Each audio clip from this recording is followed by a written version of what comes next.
तुम नारा लगाने के लिए पैदा हुए हो? आओ एक बच्ची दिखाते हैं। अभी टर्की में जलजला आया, अल्लामा मुफ्ती मुशर्रफ साहब, तो देखा कि मलबे के नीचे एक बच्ची दबी हुई है, 12 से 13 साल की उम्र की। रेस्क्यू की टीम पहुंची और देखा और हाथ बढ़ाया, उस बच्ची से कहा कि बाहर आ जाओ। उस बच्ची ने कहा कि मैं बाहर नहीं आ सकती। कहा जा तुम मौत और जिंदगी से लड़ रही है, बाहर आओ। उस बच्ची ने कहा दब के मरना गवारा है मगर बाहर आना गवारा नहीं है।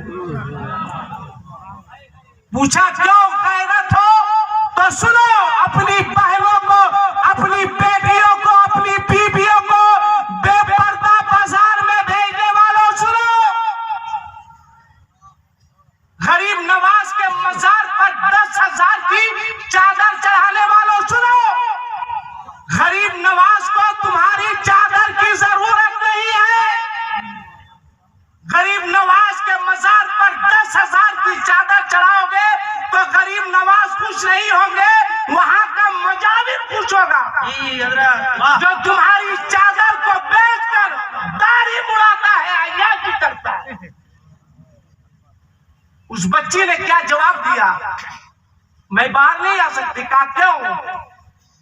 कहा इसलिए कि मेरे चेहरे पर हिजाब नहीं है। अल्लाह मेरे चेहरे पर हिजाब नहीं है, पर्दा नहीं है, इसलिए मरना गवारा है।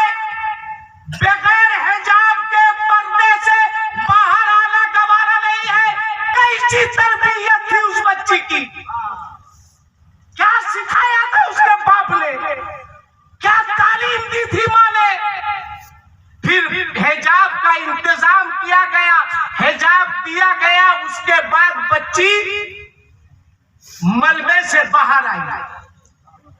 आपको पता है, आप ईद के दिन लच्छे खा रहे थे, नए कपड़े पहन रहे थे, बहन बेटियां रिश्तेदार से मिलने के बहाने जा रही थी।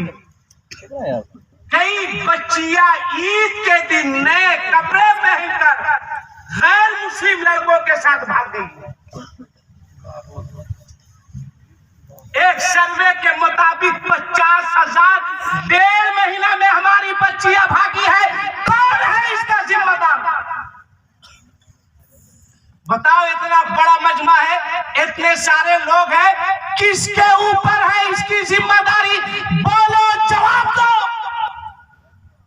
अब नारा लगाते हैं मसलक के आला हजरत, गौस का दामन, ख्वाजा का दामन। कोई हक नहीं है तुमको नारा लगाने का, कोई हक नहीं है। क्यों? कहाँ है? रमजान के महीने में शहरों की मस्जिद में अगर 5 वक्त नमाज होती है तो 3 वक्त कोई ना कोई खड़ा होकर मस्जिद में ऐलान करता है कि हजरात, मैं गरीब आदमी हूँ, मेरी बेटी जवान है, मेरी बच्ची की शादी होने वाली है, लिहाजा जिससे जो हो सके आप फितरे ज़कात की रकम से मेरी मदद फरमाए ताकि हम अपनी बच्ची की शादी कर सकें।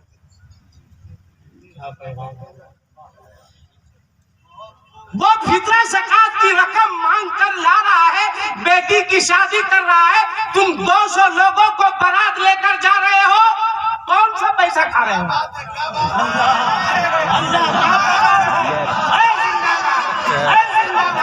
200 लोगों को बारात लेके जाने वालों, बोलो, जवाब दो। बेटी का बाप फितरे की रकम मांग रहा है, ज़कात की रकम इकट्ठा करके अब 200 लोगों का इंतजाम कर रहा है। गोया गरीब बेटी का बाप अपने बेटी की शादी में जो तुमको खिला रहा है वो फितरा और ज़कात की रकम खिला रहा है। जी जी जी जी, अब तुम खा रहे हो, तुम्हें शर्म नहीं आती? तुम्हें एहसास नहीं होता? कभी तुमने सोचा? अक्सर जुमे में शहरों की मस्जिद में मस्जिद के मैक से इमाम साहब ऐलान करते हैं कि हजरात एक साहब आए हैं जिनकी बेटी की शादी है, वो मस्जिद के दरवाजे पर खड़े हैं, जिससे जो हो सके आप उसकी मदद कीजिएगा। बोलो ऐलान होता है कि नहीं होता है? अरे बोलो ना, होता है कि नहीं होता है? आखिर वो कौन है जिसने लड़की के बाप को मस्जिद के दरवाजे पर खड़े होकर भीख मांगने पर मजबूर किया? अल्लाह अल्लाह अल्लाह अल्लाह। कौन है वो? किसके ऊपर इसकी जिम्मेदारी है? बोलो, जवाब दो। इतना बड़ा मजमा है, तुम्हें जवाब देना होगा। इमाम के मस्जिद के पीछे 24 घंटा नहा धोकर पढ़ने वालों, कभी समाज के पीछे भी पढ़ के देखो। जितनी तवज्जो इमाम के पीछे दे रहे हो कि इमाम साहब कौन कपड़ा पहन रहे हैं, कहाँ चाय पी रहे हैं, कौन गाड़ी से जा रहे हैं, अगर इतनी तवज्जो अपनी बाल बेटियों पर देते तो हमारी बेटियां कभी खैरों के साथ भागने पर मजबूर नहीं होती। अरे जिंदाबाद जिंदाबाद, नारे तकबीर, नारे रिसालत, मसलके आला हज़रत, इस्लाहे मुआशरा, ताजुश शरिया कॉन्फ्रेंस। क्या कह रहे हैं? अल्लामा जिंदाबाद, अरे जिंदाबाद। अरे बाबा, मौलाना महफूज साहब, जगह जगह मीटिंग हो रही है कि बंद कर दो डीजे। मगर देखो, शादी में हमारा नौजवान हिजड़ों के तरह नाचता है।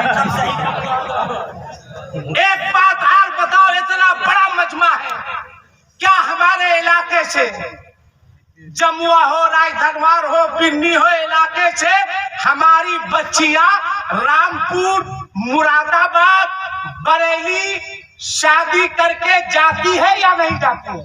जाती। जोर से बोलो, जाती है कि नहीं? क्यों जाती है?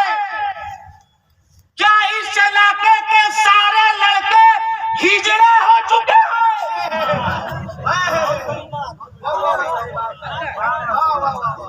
क्या कसूर है उन गरीब बच्चियों का जिसे रामपुर, मुरादाबाद, बरेली तुम भेजते हो? बोलो, जवाब दो। खाली ताजुश शरिया के नाम का नारा लगाने से काम नहीं चलेगा। क्यों नाचते हो हिजड़ों की तरह? शादी हो रही है, लड़की के बाप का